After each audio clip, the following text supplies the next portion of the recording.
આ birthday celebration આ જે રીત છે ને આખી એ વિદેશથી આવી છે, આપણી નથી. આપણે તો પહેલાં કંસાર રંધાતો તો પૂછી લો આપણા વડીલોને, લાડવા થતા હતા.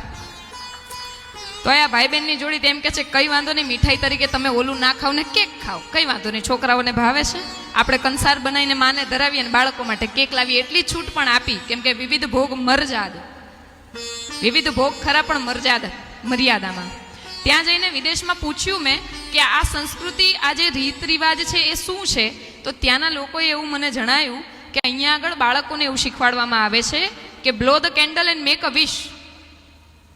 આ જે કેન્ડલ છે, આ મીણબત્તી છે, એને ફૂંક મારો અને પછી વિશ માંગો, પ્રાર્થના કરો આપણા ઈષ્ટને, આપણા ભગવાનને કે મારી આ ઈચ્છા છે તમે પૂરી કરજો. અને ત્યાંની એવી માન્યતા છે કે એમના ભગવાન દીવા ઓલવવાથી, મીણબત્તી ઓલવવાથી એમની ઈચ્છા પૂરી કરે છે. મારો પ્રશ્ન એ છે કે આપણા કયા દેવી દેવતા એ છે કે જે દીવો ઓલવી દેવાથી આપણી ઈચ્છા પૂરી કરે છે? કયા દેવી દેવતા છે? આપણા હિન્દુ ધર્મના, આપણી હિન્દુ સંસ્કૃતિના દરેક દેવી દેવતા માટે એવું કીધું છે કે તમારી ઈચ્છા કંઈક પૂરી ન થતી હોય, કંઈ માનતા હોય, કંઈ પણ હોય ને, તો માના પાળે જઈને દીવો કરો, તમારી ઈચ્છા ભગવતી પૂરી કરશે.